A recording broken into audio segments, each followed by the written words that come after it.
They say faith is the armor of the soul. Yet what happens when that armor cracks? In the vast silence between stars, where the light of the Astronomicon flickers like the last candle in a dying cathedral, there drifts a warrior once sworn to the Imperium. His name has been erased from every record, his heraldry burned from ceramite and memory alike. Once, he was a space marine, a living weapon, a son of the Emperor. Now, he is something else, something unspoken. He walks the ash plains of forgotten worlds, his bolter rusting, his prayers unanswered. The vox grills that once roared hymns of conquest now carry only whispers. He no longer knows whether he fights for redemption or rebellion. The question gnaws at him like a hungry machine spirit.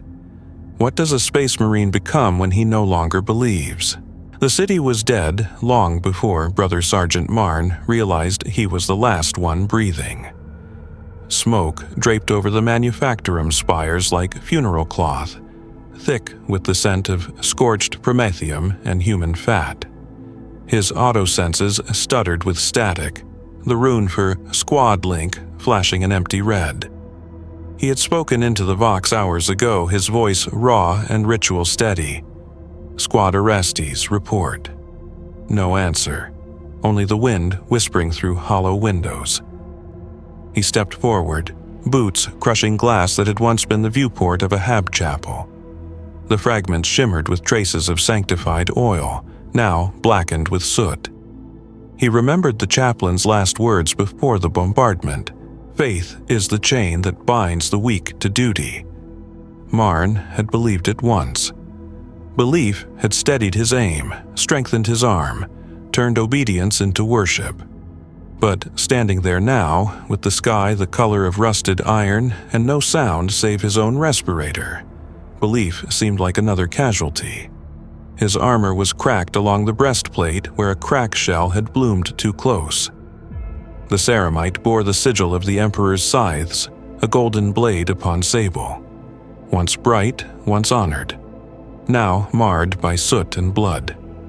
The damage warning glyphs pulsed along his retinal display, a quiet chorus of failure.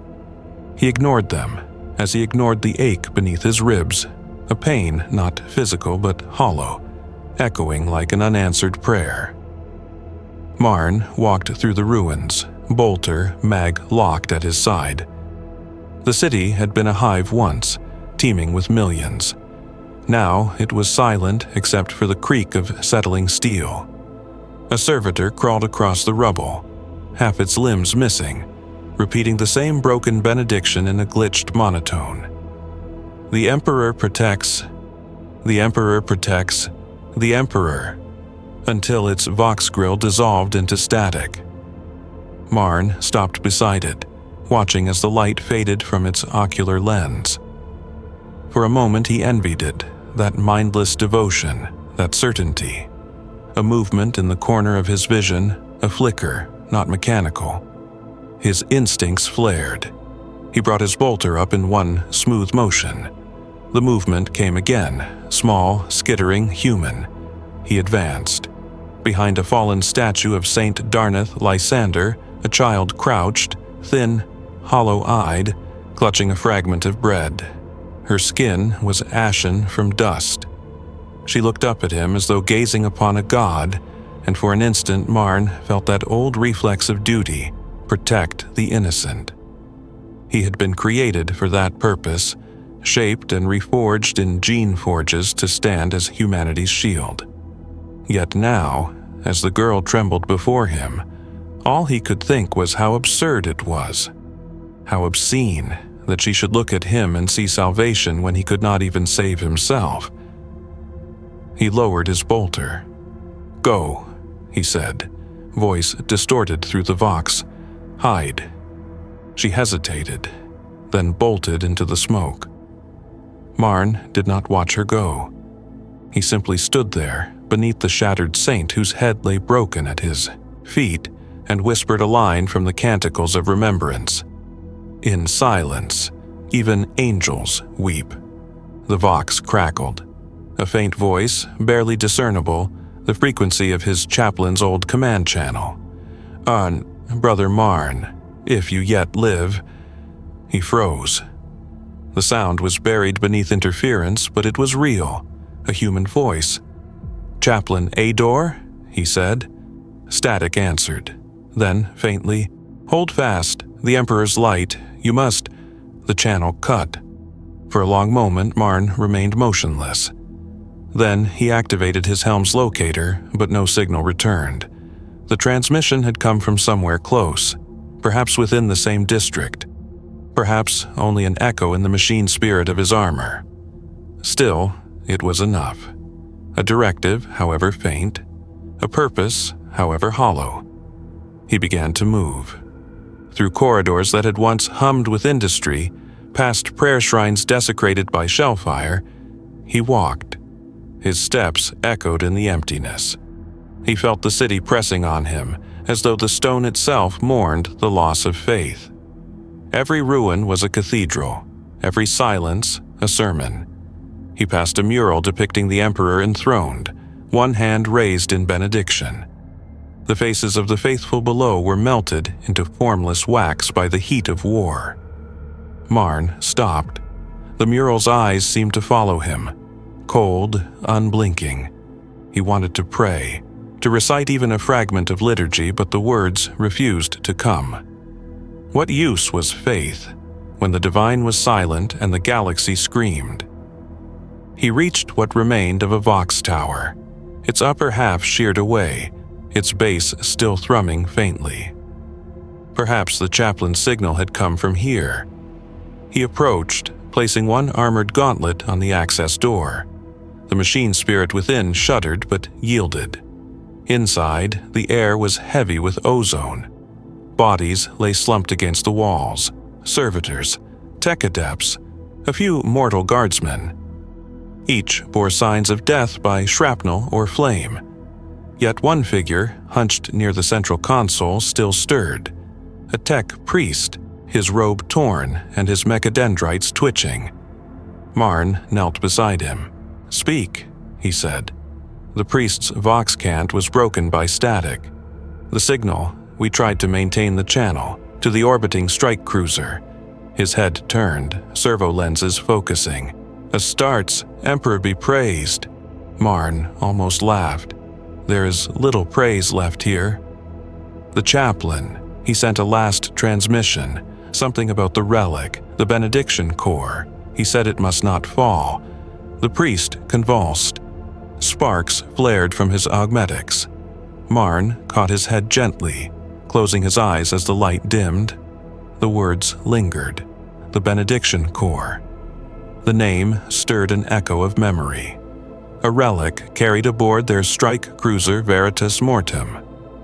The chaplain had guarded it as though it were the Emperor's own tear, said it contained a fragment of the throne's light. But relics were symbols, not salvation. Wards for the faithful. He was no longer sure he counted among them, yet still he rose. Because if nothing else remained, duty would. He accessed the tower's controls, coaxing the failing machine spirit into obedience. For a heartbeat, the Vox array flickered back to life, enough to catch the dying trace of the signal's origin. Southeast quadrant, deep within the hive's undercity. Marn turned toward the ruins once more. Outside, the ash fell like gray snow. He walked through it in silence, the sound of his armor the only heartbeat the city had left. At some point, the first rain began to fall, not water, but the oily condensation of the hive's burned atmosphere. It streaked down his armor like dark tears. Somewhere ahead, the undercity waited, and perhaps within it, the answer to why his chaplain had called for him, or why he still lived at all. The last echo of the servitor's mantra followed him into the dark. The Emperor protects. The Emperor protects. But Marn, beneath his helm, whispered back, "Then why am I still alone? If you find yourself drawn into this tale, into the sorrow between bolter shells and broken faith, Then let your support echo across the void. Like, share, and subscribe so the voice of this forgotten warrior may reach others lost to the dark. The descent into the Undercity felt like a pilgrimage into the grave. The upper hives had been silent, but the depths still breathed, not with life, but with the mechanical ghosts of a world that refused to die. Faint hums of still-functioning generators, the drip of condensed moisture from broken pipes, the far-off shriek of metal shifting under forgotten pressure. Marn moved through it all like a shade, his armor's servos whispering hymns of endurance.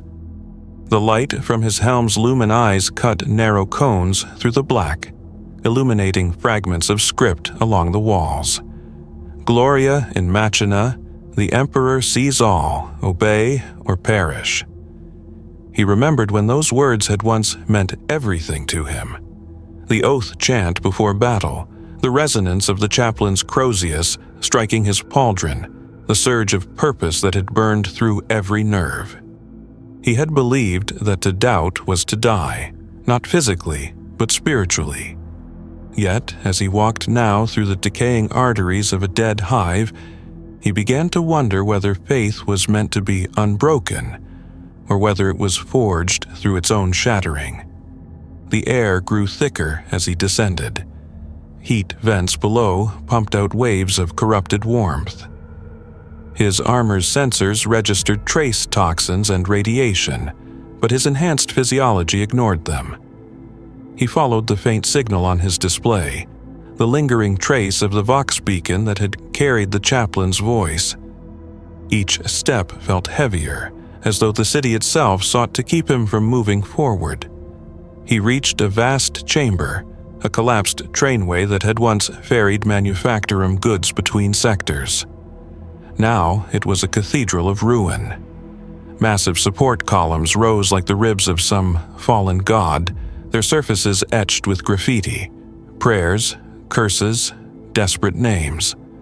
100 candles still burned among the debris, tended by none, their flames guttering in the toxic air. He moved closer. The candles encircled a mound of bones. Human, perhaps dozens. Arranged with precision, their skulls turned toward a rusted aquila mounted on the wall. Someone had built a shrine here, long after the city's death. Marn knelt beside it. The scent of decay mingled with the faint sweetness of sacred oils, and for a moment, he felt a tremor of something dangerously close to reverence. Then he noticed the writing scrawled across the floor in dried blood. He hears only silence now. He rose slowly, scanning the shadows. His motion trackers pulsed. Movement. A figure stepped from behind a column, lean, wrapped in tattered robes of red and brown, the hood shadowing a face half covered by metal. A Mechanicus initiate, though stripped of any visible rank. The voice that emerged from beneath the hood was filtered, mechanical, weary. "You are late, Astartes." Marn kept his bolter raised, not yet hostile. "You are not my chaplain." The figure tilted their head. "No, but he sent the signal. I am his last proxy." "Explain." The initiate stepped forward, movements precise but unsteady. Chaplain Ador was mortally wounded in orbit. He transmitted the Benediction Corps' coordinates here to me before the ship fell from the void. I was to secure it, but the Undercity has its own rulers now, carrion gangs, scavengers, those who worship not the Emperor, but what they think he has become. And the Corps? Hidden, buried beneath this sector. I cannot reach it alone. But you... The initiate's vox crackled, a metallic sigh. You still bear the gene seed of devotion, even if your heart has withered. Marn hesitated. The words struck him harder than any blade. You presume much. I observe only data, the initiate said.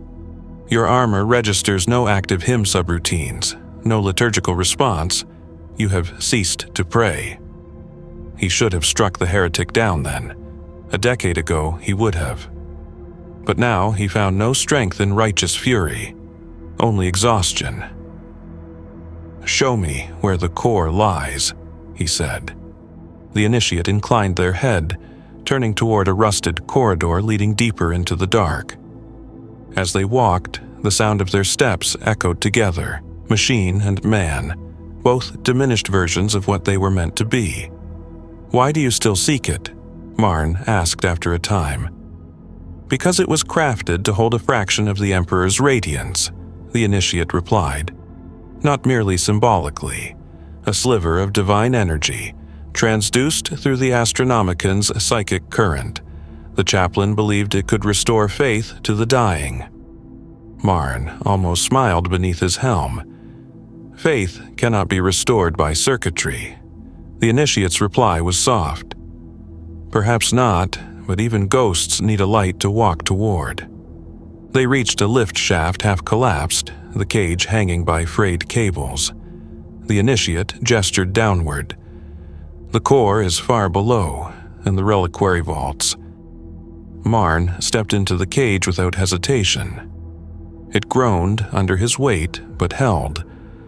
The initiate joined him, tapping a rune plate to awaken the lift's machine spirit. With a lurch, it began to descend into the abyss. As the last light of the upper city faded above them, Marn felt a strange calm. The descent was long and soundless, save for the creak of metal. Then, a flicker. A brief flash of movement below. The initiate saw it too. "Something stirs down there," they whispered. The cage stopped with a shudder, 10 meters above the ground. Below, the dark shifted, a ripple of motion, followed by a low, chittering hiss. Marn's autosenses flared, life signatures, dozens. Human, but warped by hunger, mutation, and despair. The scavenger cults. They came from the shadows like insects from a corpse. Pale-skinned, eyes wide and glimmering, brandishing makeshift blades and scavenged autoguns. They screamed in a language that had forgotten the Emperor's name. Marn drew his bolter and fired. The first shot exploded a cultist into mist and bone. The roar filled the chamber like thunder. He moved with the precision of centuries of training, controlled bursts, economy of motion. But there were too many. For every one that fell, 3 more climbed from the dark. The initiate's voice trembled through the vox. They were pilgrims once, they came seeking miracles. Now they've found damnation, Marn said, reloading. He dropped from the lift, landing amid the tide of bodies. The impact cracked the floor. His blade flashed, a relic combat knife, edges blessed long ago in the chapel of the Eternal Blade. He carved through the mob, every motion a prayer in motionless form. Yet even as he fought, the old mantras came hollow, stripped of meaning. He was a machine, killing in silence, and then he saw her, the child from before, the one who had fled. She stood among the cultists now, her face painted with ash, a crude halo scrawled on her brow. She raised a shard of glass towards him, eyes wide with blind devotion. He hesitated, just long enough. A blow struck from behind, jagged metal across his pauldron, biting deep into flesh beneath. He spun, drove his knife into the attacker's throat. But the moment lingered, the image of the girl, the horror that she too had found her faith here, in madness. By the time the last cultist fell, the initiate was at his side, trembling. "You bleed," they said. "It is nothing." But his breath came heavier now. Inside his helm he tasted iron. The initiate looked past him, toward a sealed bulkhead door, its surface etched with Imperial scripture. Beyond that lies the core. Marn stared at the door, at the words engraved there.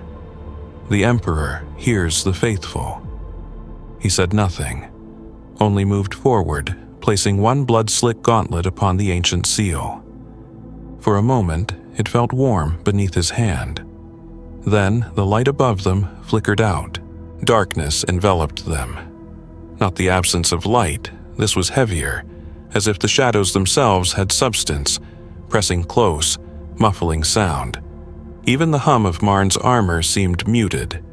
His auto-senses struggled, switching between vision modes until they settled on dull green outlines. The chamber before him resolved in shapes: the great sealed bulkhead, the trembling outline of the initiate, and beyond that, a faint pulse, like a heartbeat buried in metal. The benediction core. He reached out, fingers grazing the surface of the bulkhead again. Beneath the grime and scorched scripture, he could feel it, a warmth, rhythmic, alive. The machine spirit beyond was awake. It knew they were here. The initiate moved closer, raising a hand studded with data ports and trembling augmetics. "It senses faith," they whispered. "That is its key." The chaplain designed the seal to respond to prayer.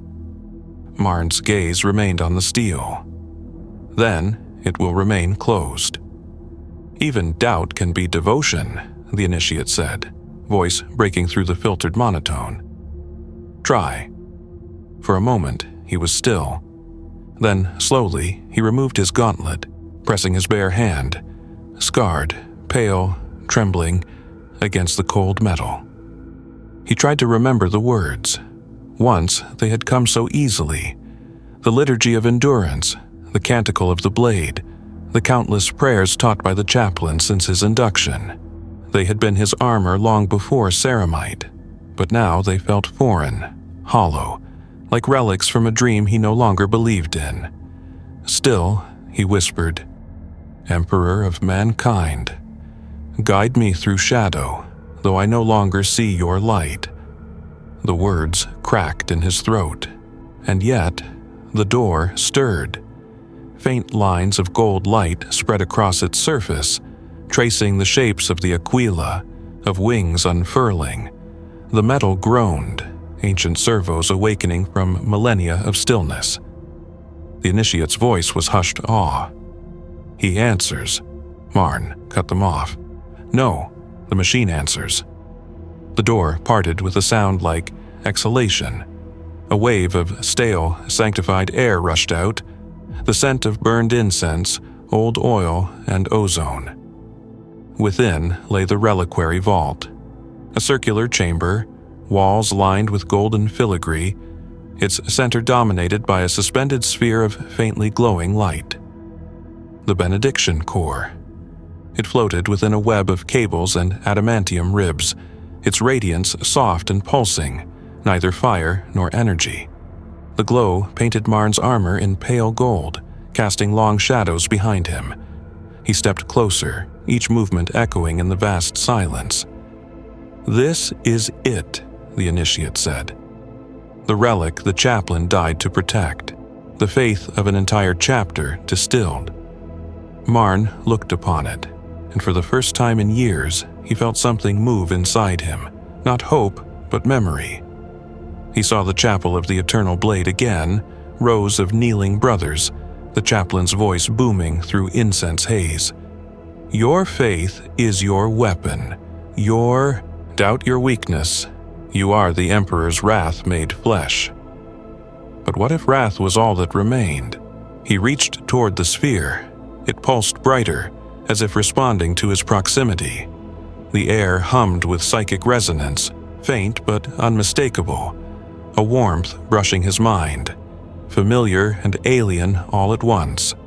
The Emperor's light, or the echo of it. "Be careful," the initiate warned. "Its containment field is unstable, the core." Too late. His fingers brushed the field. The chamber convulsed in blinding brilliance. Marn staggered, his mind flooded with sensation, voices, thousands of them, layered like hymns sung by the dead. He saw flashes, a battlefield under a black sun, the faces of his fallen brothers, Chaplain Idor's final moments aboard the burning cruiser. And deeper still, an image that froze him, the Emperor's face, or what his mind believed to be it, vast and radiant and weeping. A voice, deep and sorrowful, echoed within him. Even the faithful may falter, but faith is not belief. It is endurance. Then darkness. When he came to, he was kneeling, gauntlet pressed to the floor. The core still glowed, but dimmer now, as though its energy had been drained. The initiate stood over him, their augmetics sparking. "What happened?" they rasped. Marn's voice was low. "It spoke. That is impossible. It has no vox, no consciousness." "It spoke," he repeated, rising unsteadily, "or I imagined it." He turned his gaze to the relic. "Either way, it's fading." The initiate approached the console linked to the containment lattice. "The field is destabilizing. The core's matrix is collapsing. Whatever you did, it's dying." Marn stared at the failing light. Perhaps it was always meant to die. A tremor shook the floor, distant but growing. The initiate looked up sharply. "The hive's foundations are compromised. That battle above, the bombardments, must have cracked the lower reactors. We need to leave." But Marn did not move. He stood before the relic, silent, as if weighing something vast and unseen. The warmth that had filled him moments ago was fading, replaced by cold certainty. He thought of his fallen brothers, of prayers recited into static, of the girl with ash on her face. Faith had failed them all. Yet here was a light, fragile, dying, and still, part of him wanted to shield it. "Go," he told the initiate. "You can still reach the surface. What about you? I have one last prayer to offer." He turned back to the core. The initiate hesitated, then fled, footsteps vanishing into the dark. Marn approached the relic once more. Its glow was now faint, flickering. He reached out, cradling the sphere in his hands. It was lighter than he expected, fragile as glass. "If endurance is faith," he whispered, "then let me endure this." He lifted the core, pressing it against his chest plate. The containment field flared, fusing light and ceramite. For an instant, his armor blazed gold. Then the chamber erupted in white. The explosion was silent. When the light faded, the vault was gone, reduced to scorched ruin. At its center, amid molten metal and ash, stood Marn. His armor blackened, his helm cracked, but his eyes, behind the fractured lenses, burned faintly with golden light. Above, through collapsing corridors, the Undercity groaned like a dying beast. The benediction core was gone, its essence consumed. But within Marn's chest, something pulsed, faintly, rhythmically like a second heart. He turned toward the rising smoke and began to walk. Somewhere above, the city was ending. But for the first time in years, he no longer felt alone. The days that followed blurred together, a rhythm of smoke, ash, and silence. Marn moved through the ruins like a revenant, neither fully alive nor dead, drawn by some unspoken instinct. His armor was scarred and blackened, its systems flickering with erratic light. Yet, within his chest, beneath the plates of scorched ceramite, something new pulsed, steady, deliberate, warm. The fragment of the benediction core, or whatever echo of it his body had absorbed. He had not spoken since the vault's collapse. The initiate was gone, lost to the labyrinthine depths or the collapsing strata above. Marn did not search for them, he only walked. The hive's upper levels were gone, ground to dust by orbital fire. What remained were canyons of steel, skeletal spires jutting into an orange haze. The sun was little more than a dim smear behind the clouds of ash. Every few kilometers he passed the remnants of Imperial banners fluttering weakly in the toxic wind. The double-headed Aquila staring blind and melted. Sometimes he thought he heard voices in the static of his vox, faint, fragmented prayers, the remnants of emergency transmissions looping endlessly. For the Emperor, for the Emperor. The words no longer stirred him. They were echoes of a world he had buried, but one memory refused to fade. Fire. Not the cleansing blaze of battle, but the memory of his induction, the trial of flame upon the fortress moon of Aethonar. He remembered the chaplain's voice, the pain of rebirth, the certainty that every drop of suffering had purpose. He had believed then that to serve was to transcend mortality, that faith was the furnace that made a marine more than man. Now he wondered if that fire had only burned away what was human. He stopped beside a toppled statue, a colossal likeness of Saint Enoch the Redeemer, its marble face cracked clean in two. Beneath its shattered gaze, a group of survivors had gathered, a handful of humans, wrapped in scavenged rags and filth, huddled around a makeshift pyre. They stared up at him as he approached, half in awe, half in terror. A man stepped forward, gaunt, limping, with a rusted laser gun slung across his chest. "Astartes," his voice trembled, raw from smoke. "You came back." Marn studied him. The man wore the remnants of a hive militia uniform, now little more than rags. His face was burned along one side. "I did not leave," Marn said. His voice, filtered through the damaged vox, sounded hollow even to his own ears. The man gestured toward the others. "We thought all the angels had fallen, that the Emperor had abandoned this world." Marn looked around, the desolation, the corpses, the hollow eyes.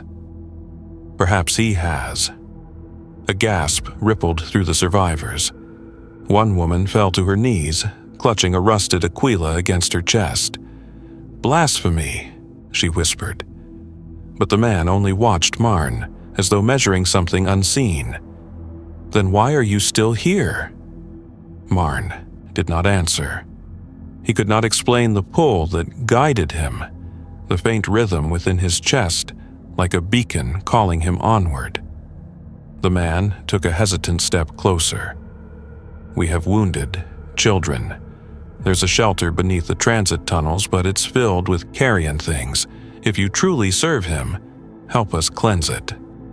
It was not the plea that moved him, but the tone, not supplication, but command born of desperation.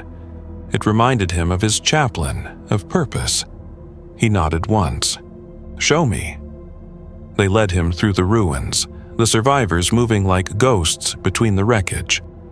Every few meters, Marn caught glimpses of inscriptions carved into walls and wreckage alike, prayers scrawled by trembling hands, words burned into metal with makeshift torches, all begging for salvation that never came. When they reached the entrance to the transit tunnels, the air grew colder. A great rent in the ferrocrete led downward into darkness, from which rose the faint stench of rot. The man raised his weapon, voice unsteady. "They come at night. They feed on the corpses. We call them the Ash Eaters."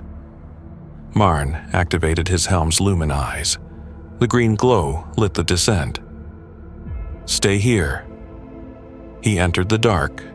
The tunnels were vast, lined with cracked tiles and flickering lumen strips that buzzed weakly. Pools of stagnant water reflected the light in broken fragments. His steps echoed through the hollow space. Somewhere ahead, movement, soft, skittering. He advanced silently, bolter raised. From the gloom emerged shapes, thin, bone-white, their skin stretched tight over twisted limbs. Humans once, perhaps. Now little more than carrion things. Their eyes glimmered faintly in the dark, reflecting his light. They hissed and retreated at first, but hunger overrode fear. The first one lunged. Marn's shot turned it to ruin. The rest surged forward, shrieking. He met them head-on, the bolter roaring, the air thick with the smell of promethium and blood. The confined space amplified every sound, every scream. When his ammunition ran dry, he drew his blade, cutting through them with mechanical precision. But as the last of them fell, he paused. The light from his armor reflected off something deeper in the dark, a crude altar of bones and scrap metal, crowned with the melted remains of a laser gun. Around it were scattered relics, Imperial dog tags, fragments of armor, a broken rosarius. At its center, carved into the concrete, was a phrase, "He burns, but he does not see." The words struck him like a blade to the chest. They were too deliberate, too knowing. He knelt beside them, tracing the letters with one gloved hand.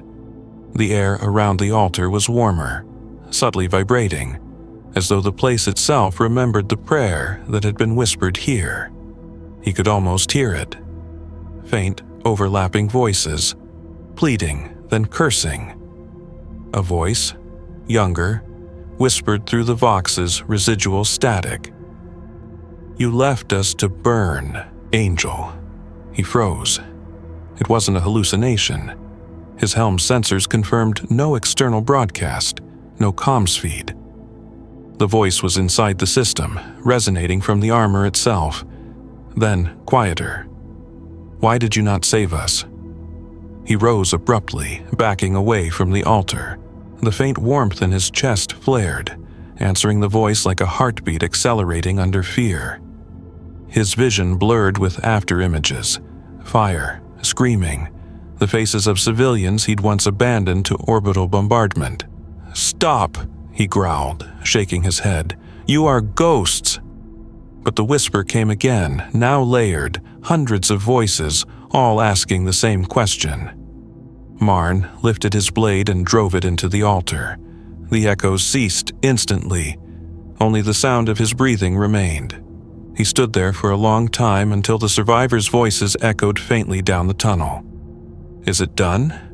He retrieved his blade, sheathed it, and turned back toward the light. "It's done." As he climbed back to the surface, the air shifted, thinner, cleaner. The survivors watched him emerge, awe mixed with fear. The man who had led them approached, eyes wide. "They're gone." "Yes," Marn said. Then quieter, "But something remains." The man frowned. "What do you mean?" Marn looked toward the horizon, the faint line of fire still burning at the city's edge. Faith leaves an echo, and echoes can become ghosts. The man did not understand. Few would. But somewhere deep within his chest, the pulse of the benediction fragment answered, steady and unrelenting. Not faith, not belief, but endurance. And for the first time, he wondered whether that endurance might yet have purpose. The survivors followed him for 3 days. They moved through the skeletal remains of the hive, the sky forever bruised with ash. At night, the wind carried the scent of burned metal and sanctified oil, remnants of the orbital strike that had ended everything. Marn took point, his silhouette a moving fortress of blackened ceramite, his armor's light slicing through the gloom like the last vestige of order in a world long surrendered to ruin. Behind him trailed the remnants of humanity, a dozen gaunt figures, clutching relics and scraps. Guided by faith they barely understood. They whispered when they thought he could not hear. An angel, some said. A revenant, said others.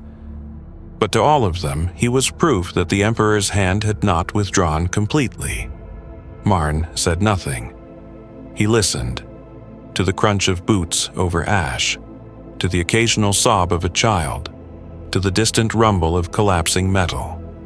Yet beneath all of it was that pulse within his chest, the faint rhythmic beat of something not entirely his own. At night, when they stopped to rest, he stood apart, staring into the wasteland.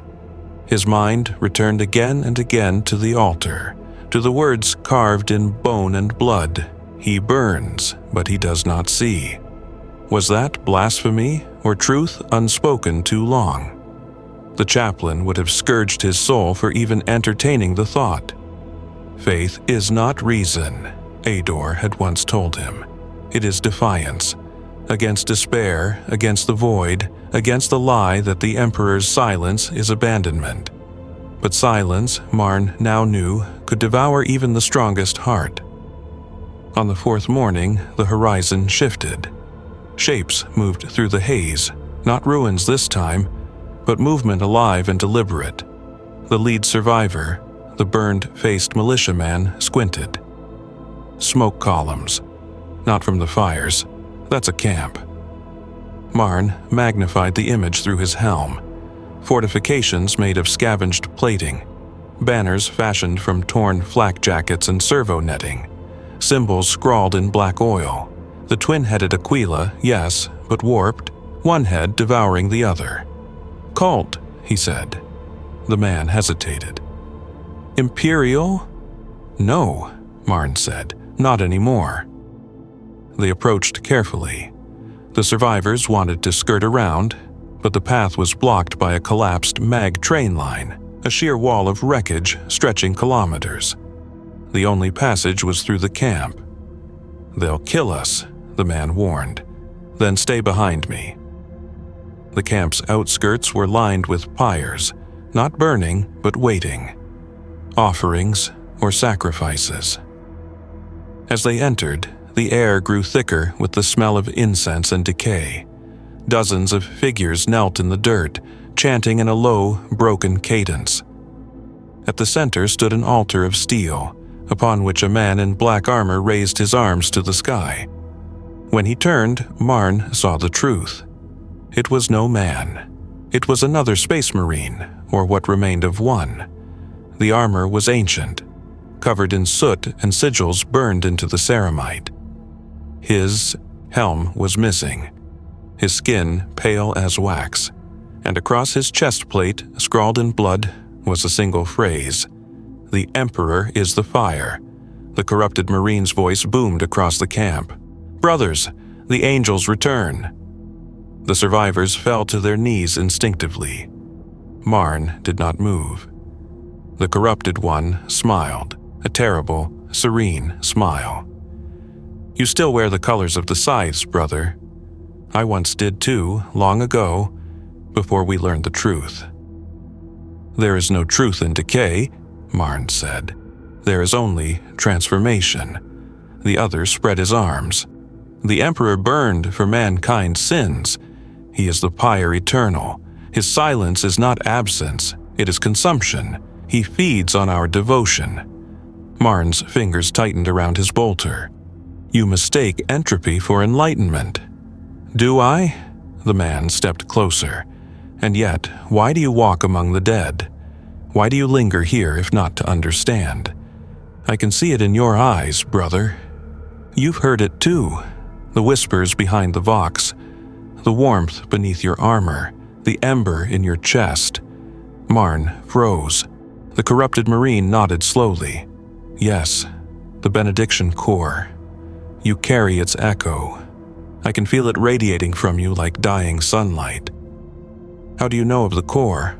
"I was there," the man said simply, "when the relic was forged, before your chapter claimed it as holy. It was no fragment of divinity, brother. It was an experiment, a mechanicus lie, a psychic capacitor meant to capture the last thought of a dying saint. Nothing more." The survivors murmured behind Marn, confused, frightened. He could feel their faith faltering. He raised his bolter. "Then you are here to destroy what little hope remains." The corrupted one did not flinch. "No, brother, I am here to free you, to free us all. Let the fire take you, and you will see the Emperor as he truly is, not a god, not a tyrant, but a star consuming everything until only light remains." He spread his arms. The followers around him began to chant louder, their words of fevered prayer. "Burn with him, burn for him, become the fire." Marn's helm lenses flared red. "Faith is not flame," he said quietly. "Faith is endurance." The corrupted marine's eyes widened, just before the first bolter round took him through the chest. The camp erupted into chaos. The followers screamed. some fleeing, others charging forward with makeshift weapons. Marn advanced like an executioner, his bolter roaring, every round a thunderclap that shattered the chance. The corrupted Marine staggered but did not fall, the wound searing with unnatural light. He laughed, the sound raw and beautiful. "You cannot kill fire, brother." "Then I'll smother it." Marn charged. The two collided, ceramite against ceramite, thunder echoing through the camp. Fists struck like hammers. Sparks erupted as blades met. The corrupted one's strength was immense, but Marn fought with precision. Controlled. Fury. He drove his knife into the man's throat, then twisted. The laughter turned to a wet gurgle. Marn pressed the fallen Marine against the altar. "If the Emperor is fire," he said, voice low, "then let him witness this." He wrenched the power cell from his bolter and slammed it against the corrupted man's chest. The explosion was brief, a burst of white heat and silence. When the smoke cleared, nothing remained but ash. The followers fled into the wastes. The survivors stared, silent, awestruck. The burned-faced man approached slowly. "You saved us again," he said. Marn looked down at the ashes. "No, I only burned what was already burning." He turned away from the smoldering altar, the pulse in his chest now brighter, faster, as if the core itself had fed on the fire. The man called after him. "Where will you go?" Marn did not look back. "Where the silence ends." He walked into the haze, the ruined camp fading behind him. Above, the sky flickered, not with sunlight, but with the faintest shimmer of gold, quickly swallowed by gray. For the first time since the war began, Marn wondered if the Emperor truly did watch, not as a savior, but as something far more terrible. And in that thought he felt something disturbingly close to peace. The wasteland stretched for leagues, a graveyard of steel and sorrow. Each step Marn took crunched through layers of ash that had once been cities. The air shimmered with heat from unseen fissures beneath the crust, vents that bled faint light like wounds in the world. The pulse within his chest, the echo of the benediction core, guided him now, though he did not understand its will. Days blurred into each other, time reduced to endurance. The survivors had fallen away one by one, drawn to ruins, delusions, or silence. Marn did not stop them. Faith could not be commanded, only carried, and his burden had become too heavy for others to bear. By the sixth night, he was alone. He camped within the ribs of a collapsed titan, its colossal frame half buried in the dust. The stars above were dim, veiled by smoke, and even the moon had turned a jaundiced hue. Marn removed his helm, letting the poisoned air sting his skin. The faint hum within his armor filled the void. "You would have called this heresy," he murmured to no one, a warrior praying to his own chest. But the hum answered him, not with words, but with warmth. He closed his eyes and drifted in uneasy rest. He dreamed of the golden throne, not as the shrines depicted it, radiant, eternal, triumphant, but as a vast and crumbling machine, its cables like veins, its light flickering as if choking on its own divinity, and at its center the Emperor, not a god, but a prisoner, his eyes hollow suns. In the dream the Emperor spoke, not in command, but in confession. "I do not rule, my son. I endure as you endure." Marn woke with a gasp. His chest burned, golden light leaking faintly through the seams of his armor. For a moment, he thought it was merely the afterimage of the dream, until he realized the light pulsed in time with the whisper he'd heard. The core was growing stronger. He rose and looked toward the horizon. The wasteland glowed there, a faint halo surrounding a distant spire of black stone that pierced the clouds. Vox interference rippled faintly across his helmet's auspex, whispering frequencies like static prayers. He knew this place. The Basilica Somnus, the Sleeper's Cathedral, once a fortress temple of the Adeptus Ministorum, now a ruin whispered to hum with the last echoes of saints' voices. It had been forbidden ground even before the war, its sanctum sealed after an incident no record dared name. He began walking. The closer he drew, the heavier the air became. Electromagnetic pressure, psychic bleed. It was as though the planet itself bent around the spire. Around him, the sand was littered with the bones of pilgrims who had crawled here in devotion or despair, their skulls arranged in concentric circles facing the cathedral's gate. The doors stood open. They were carved from black adamantium, etched with reliefs of the Emperor's victories. But their faces had been defaced, eyes gouged out, wings broken. The words above the lintel were still legible through the soot. Silence is his final gift. Inside, the cathedral was a monument to stillness. The air was thick, ancient, heavy with incense long burned away. Colossal statues lined the nave, saints, primarchs, martyrs, all bowed toward the distant altar. But what drew Marn's gaze was the light. A faint shimmer emanated from the altar, the same golden hue as the core's pulse. He approached slowly, boots echoing through the vastness. The light grew stronger, reflecting from the broken mosaics beneath his feet, a sea of shattered glass depicting mankind's triumphs and sins. And then, as he neared the altar, the hum within his chest answered in resonance. The core's echo was calling home. Before the altar stood a figure, motionless, robed in gold so tarnished it looked black. Marn halted. The figure did not breathe, did not turn. Its skin, if it had any, was lost beneath layers of wax and metal. An ancient servitor, perhaps, or something older. He took a cautious step forward. The figure's head twitched. A dry hiss escaped its vox grill, and then words came, brittle as dust. "You carry the light." Its voice reverberated strangely, as though coming from the cathedral itself. Marn did not raise his weapon. "You know of it." "I am the keeper," the figure said. "I tended the fragment when the world still prayed, before silence claimed the choir." "What is it?" Marn asked. The figure's head tilted.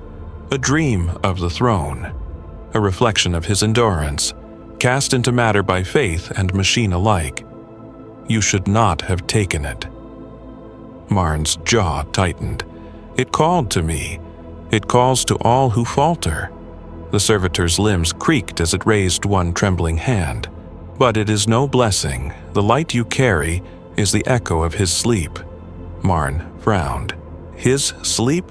The Emperor does not watch. He dreams." The servitor's voice fractured, fragments of static splitting each word. And in his dream, he remembers the fire, the wars, the children who called him father. Each thought births another echo, fragments of memory that seek hosts to continue his endurance. Marn felt the pulse in his chest tighten, painful now, as if trying to speak through him. "Then this core is a seed of his dreaming," the servitor finished. "Left to guide or to consume. Even I do not know which." The air trembled. Somewhere deep within the cathedral, a low, resonant hum began to build, like the murmur of distant thunder. The servitor turned its head sharply, sensors flaring. "They awaken," it said. "The dreamers beneath the altar, they hear the core." The floor trembled again, not from machinery but from beneath. Marn drew his blade, its teeth roaring to life. "What are they?" "The faithful," the servitor whispered. "Those who prayed until their flesh failed and their souls were bound to the machine. They wait for his return or his forgiveness." The altar cracked, stone splintering outward. Golden light poured through the fissures, dazzling and wrong. From beneath, hands began to emerge, pale, waxen, bound in rosaries and circuitry. The sleepers were waking. Marn stepped back, raising his weapon. The servitor's voice grew strained. "Do not fight them. They are fragments, like you." "I am not theirs," Marn said. The first of the sleepers rose fully into the light. A woman, perhaps once a sister of battle, her armor fused with veins of gold, her eyes empty sockets that glowed faintly. She reached toward him, whispering words that burned his mind. "Endure with us." Marn fired. The shot tore through her skull, but no blood came, only light. The others followed, climbing from the altar, dozens now, moving in reverent unison. Their chanting filled the cathedral, a single phrase repeated endlessly. "He sleeps, we dream. He sleeps, we dream." The servitor screamed as its systems overloaded, sparks raining from its skull. "You cannot kill what dreams. Then I'll wake him," Marn growled. He triggered his jump pack, hurling himself into the air. The blast scattered the sleepers as he descended upon the altar, chainsword biting into the cracked stone. Golden light erupted upward in a blinding column, swallowing him whole. For a heartbeat, there was no cathedral, no world, only light, and within it, the sound of breathing that was not his own. Then, silence. He opened his eyes and saw stars. He was no longer in the cathedral. He was floating above Terra itself, its golden light dimmed, its surface scarred. And at the center of everything, upon a throne that stretched across eternity, the Emperor stirred. A whisper filled Marn's mind. "Wake me if you can." Then the stars fell inward, and he was gone. He awoke to the sound of weeping metal. The floor beneath him was cracked open, molten seams glowing faintly through the haze. The Basilica Somnus was gone, or rather, it had changed. The pillars that once held the ceiling now reached upward into a sky of gold mist, and the altar had split into a spiral staircase descending into a pit of shifting light. The air pulsed with the rhythm of a colossal heartbeat. He rose unsteadily, every movement echoing with faint golden energy that bled through his armor joints. The pulse in his chest was stronger now, synchronized perfectly with the sound filling the chamber. He touched his breastplate and felt heat, not painful, but alive. The servitor's words came back to him, brittle as dying vox. "He dreams." Marn turned toward the pit. The light below shimmered with impossible geometry, a space that seemed to breathe, its edges folding inward like lungs drawing in faith instead of air. Around the pit stood the sleepers, the remnants of humanity that had bound themselves to devotion so long that even death could not unmake their prayers. They did not attack now. They watched. Their hollow eyes reflected him like mirrors, and in every reflection his face was slightly different, younger, older, burning, broken. The echoes of his own faith refracted through centuries of belief. He descended. Each step seemed to draw him deeper into sound rather than space. The hum became a whisper, the whisper a voice, and the voice familiar. It was his own. "You came seeking him and found yourself." He stopped, scanning the light. "Who speaks?" "The dream does." "Then wake." "If I wake," the voice said gently, "the dream ends, and you end with it."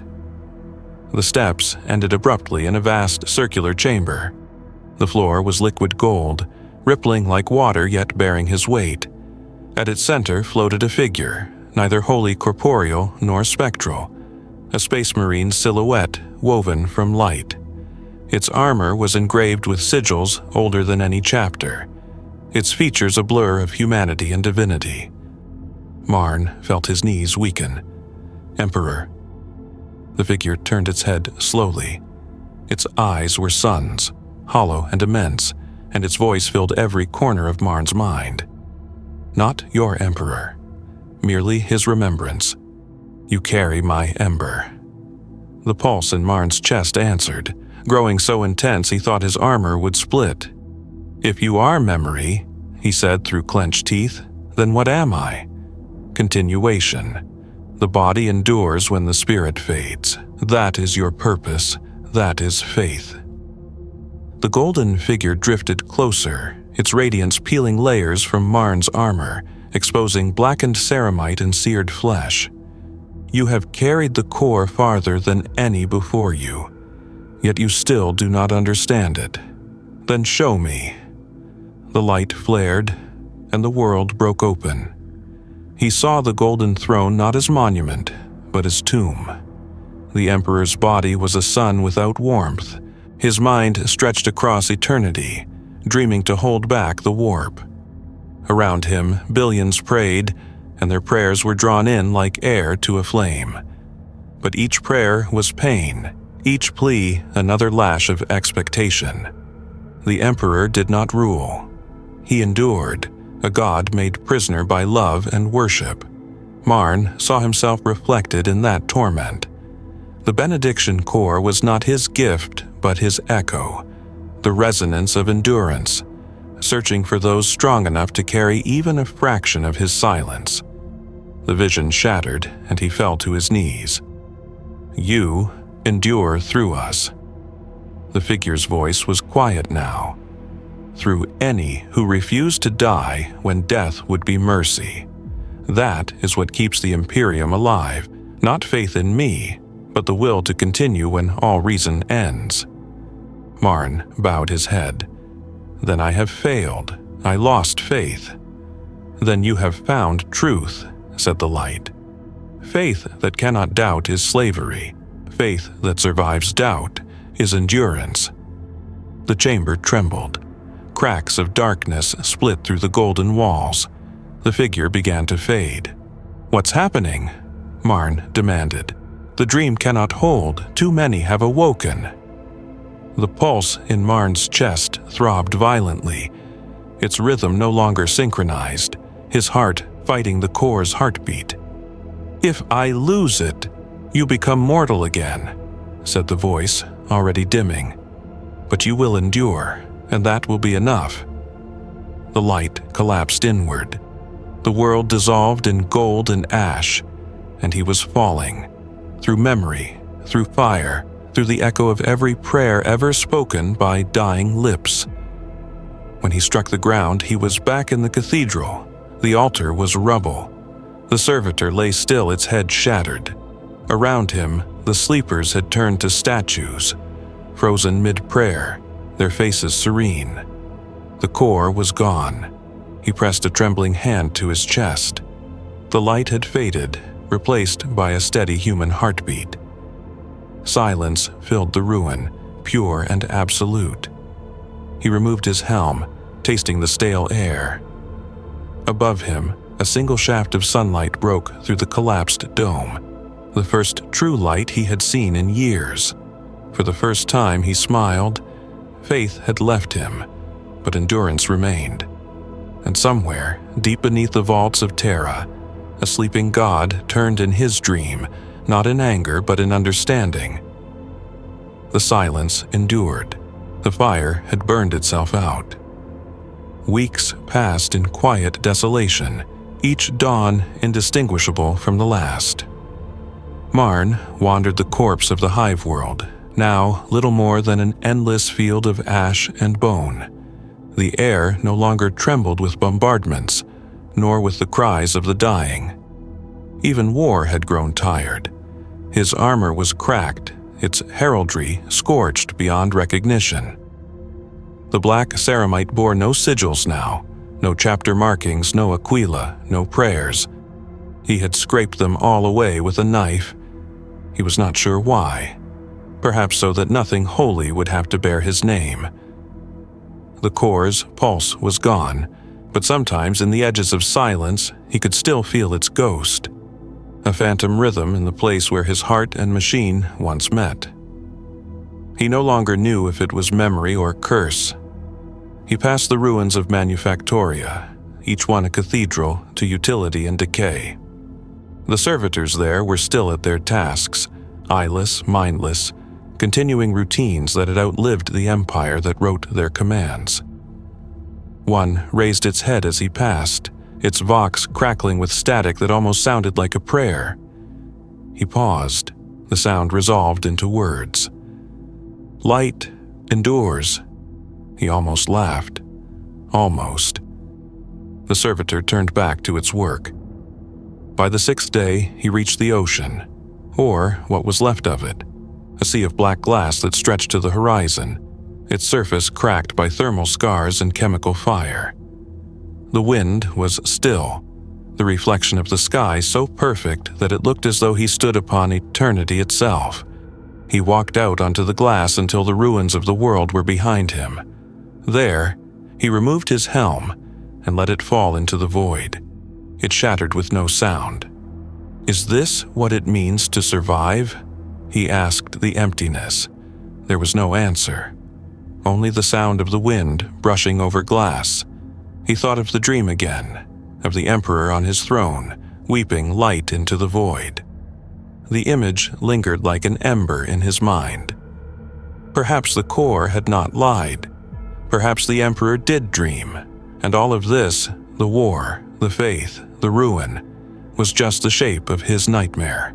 And if that were true, what then was endurance? He sank to one knee. The glass beneath him groaned, spider webs of cracks forming outward. Through them, faint golden light glimmered from below, not reflection, but depth. He stared, uncomprehending, as a shape moved beneath the glass. Then another. Dozens. Hundreds. Figures walking through the molten sea, golden and slow, like angels drowned in light. He rose, drawing his blade, though he knew instinctively it would make no difference. The surface began to fracture, shards rising like teeth, and the light poured through them. When the first figure broke through, it did not attack. It stood motionless, its armor liquid gold, its face a blur of light and human shape. "Marn of the Scythes," it said, though no mouth moved. Its voice was within him. "You endure still." He took a step back. "What are you?" "We are remembrance. We are what faith became when it outlived belief." "The sleepers," he said. "Not merely," it replied. "We are those who carried the dream across the veil. When gods forget their purpose, it is the faithful who remind them." The other figures rose behind it, a choir of radiant silhouettes. The glow that emanated from them was not holy, it was weary, wounded. A light that had burned too long. "You destroyed the core," one said, "and yet its echo remains. You are the echo now." Marn shook his head. "I am no relic. Every survivor is," the first replied. "Every breath a fragment of what the Emperor once willed. Every act of endurance another prayer spoken in silence." The sea beneath him rippled.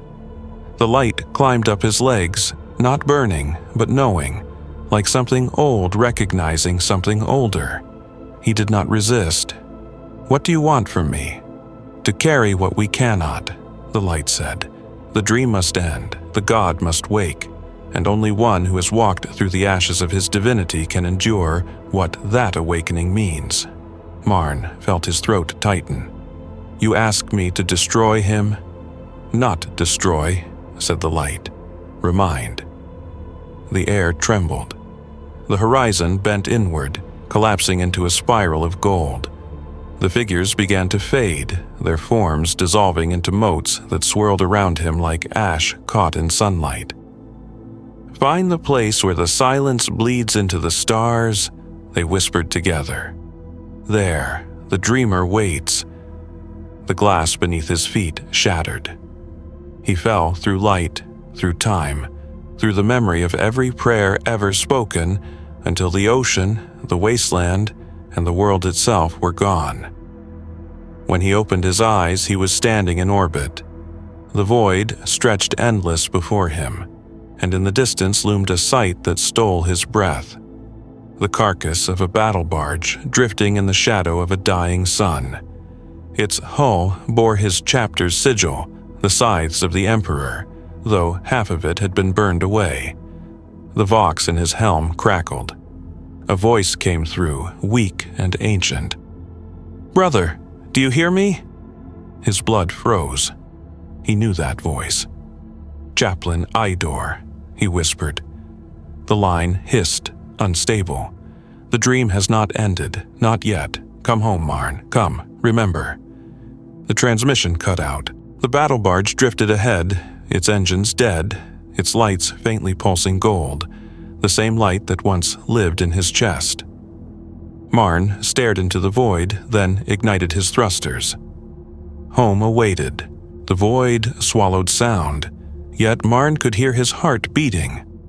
Each pulse reverberated through the silence of space, a reminder that something within him still clung to life, to purpose. The shattered battle barge loomed ahead, a black monolith adrift in orbit around a dying sun. Its surface glimmered faintly with the same gold light that haunted him since the core had burned away. He drifted closer, guided by instinct more than intent. The ship's name, half scoured from its hull, flickered across his visor. Benedictus Tenebris.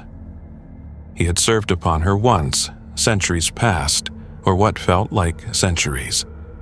She had been the Scythe's pride, a vessel of faith and fury, the chaplain's flagship during the long crusades. Now she hung broken, silent, the last echo of an order that no longer prayed. As he approached the docking bay, his sensors registered faint power signatures. Impossible, but real. He ignited his retro thrusters, landing with the heavy clang of ceramite against metal. The bay was vast and dark, littered with debris, shattered dreadnoughts, twisted servitors, racks of rusted weapons that had not been fired in centuries. The lights flickered once, twice, then steadied, weak and amber. "Chaplain Ador," Marn said, his voice echoing through the vox. "If you still exist, show yourself." No answer, only static. He advanced slowly through the bay. His footfalls stirred motes of dust that floated like the remnants of souls. He passed beneath the broken banners of the chapter. The twin scythes crossed over a golden sun. The sight of them made his throat tighten. How many times had he knelt before those colors? How many times had he believed they meant something more than war? The vox crackled again. A faint whisper. "Lower decks, sanctum." He followed. The corridors were twisted by heat and time, their walls blistered with burns that had bubbled the sigils of the Emperor into unreadable scars. The deeper he went, the stronger the pulse in the air became. A resonance he felt in bone and breath alike. At last, he reached the sanctum. The doors were sealed, engraved with scripture burned into metal. Faith is the blade that never dulls. He pressed his hand to the control rune. The door shuddered, then parted with a hiss of ancient pressure. Inside, the sanctum was half lit by candles that could not have burned for centuries. And yet they did. Rows of them lined the chamber, their flames gold and steady, though there was no air to feed them. The scent was unmistakable. Incense and promethium. The ritual of the chaplains. At the center of the room stood a throne of black iron. Upon it sat a figure in cracked Terminator armor, head bowed, Crozius clutched across its knees. Chaplain Ador, or what remained of him. His armor was corroded, his flesh long since turned to dust beneath the seals, yet his eye lenses glowed faintly, pulsing in rhythm with Marn's chest. "Brother," the voice emerged from the vox grill, faint, fractured. "You have carried my failure far." Marn stood motionless. "You're dead." "Yes," Ador said. "And no, death is merely another form of endurance."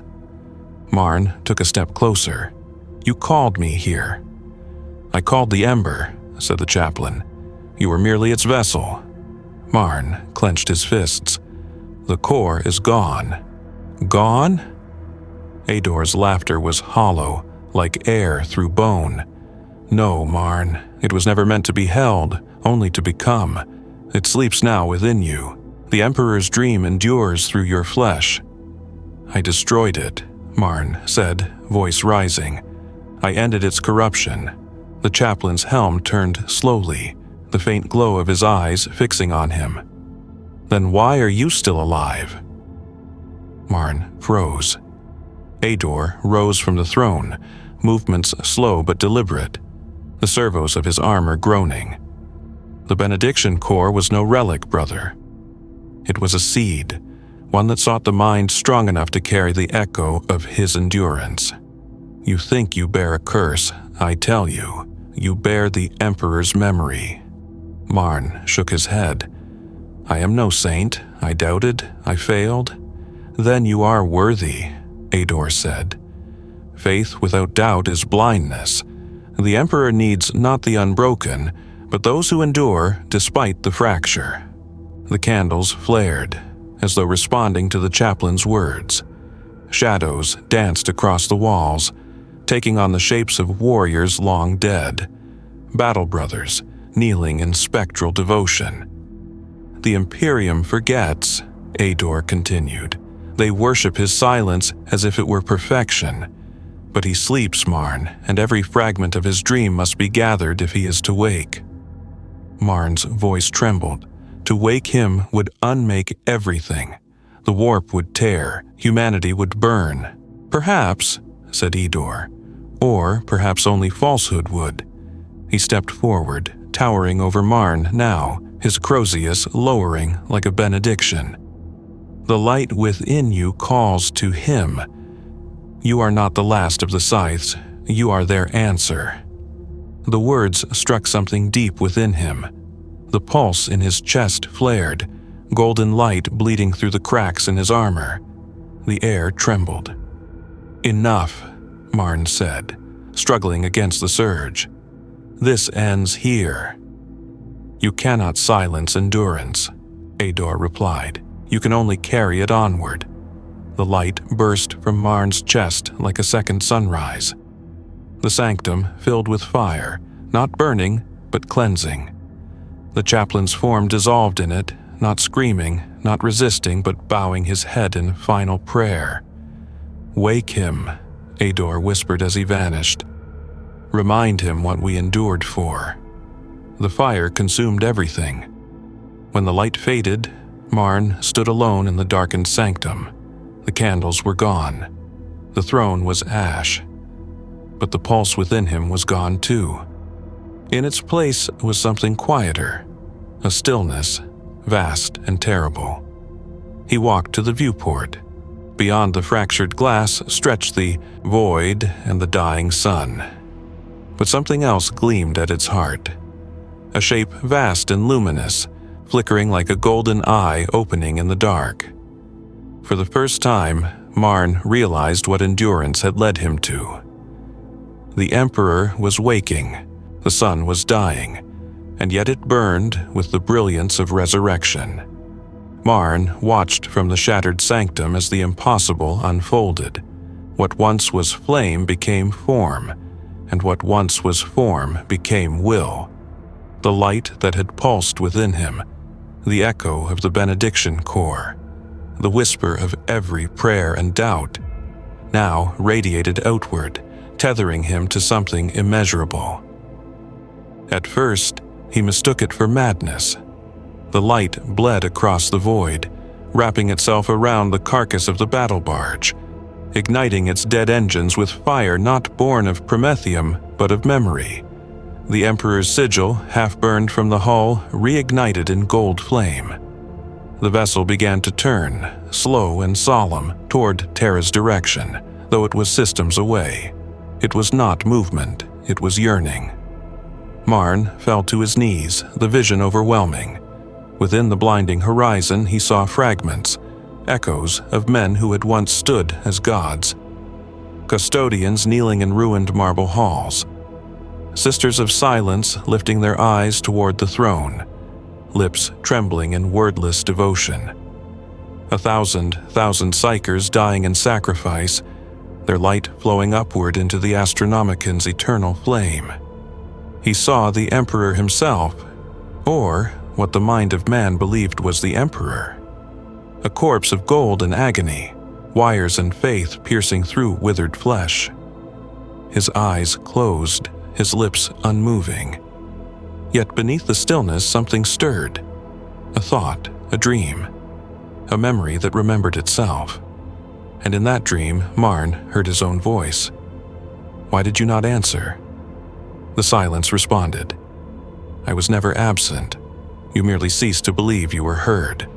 He gasped, clutching at his chest, though there was no wound. The sanctum shuddered. Debris lifted into the air, suspended as though gravity itself bowed before something greater. Through the broken viewport, the light coalesced into the faint silhouette of a man, vast as a sun, but shaped like all who had ever prayed to him. Marn tried to speak, but his voice failed. "You endured," the presence said. Even when faith became silence, even when silence became despair. Marn's mind fractured under the weight of that truth. Then all of this was the shape of endurance.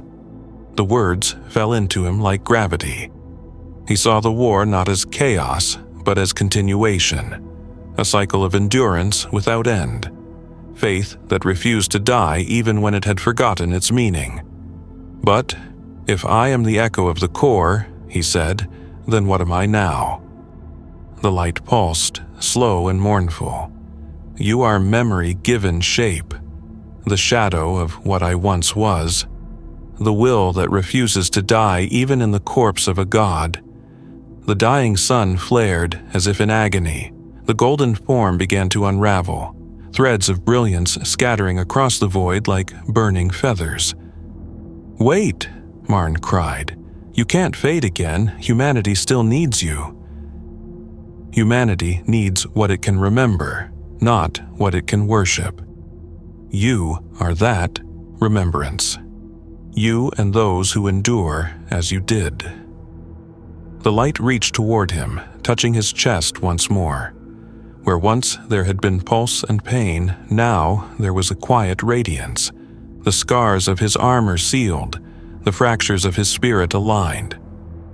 "The Emperor is not a man," the voice said, fading into starlight. "He is the idea that man must become. Go, carry it, endure." Then the light was gone. Silence returned, vast, infinite, alive. The battle barge drifted once more, its glow extinguished, save for the faint ember burning within Marn's armor. He stood, the weight of divinity gone, replaced by something colder and truer. He was no longer a space marine bound by oaths or gene seed. He was the echo of a dream. "Faith," he whispered, "is not the voice that answers. It's the silence that endures." The dying sun dimmed, its last light scattering across the void like dust. And from that dust, something new began to rise. Not a god, not a weapon. A memory that remembered itself and refused to die. Marn turned from the viewport. Somewhere, far beyond the stars, worlds still burned. The Imperium still rotted. The faithful still prayed to the throne that no longer spoke. He would walk among them, unseen and unremembered, carrying not the Emperor's voice, but his silence, the kind that demanded endurance, not worship, the kind that taught men to rise again. And as the ship drifted into the darkness, the echo of the core beat one last time, not as command nor blessing, but as remembrance. A single, perfect pulse. The light remembers. End.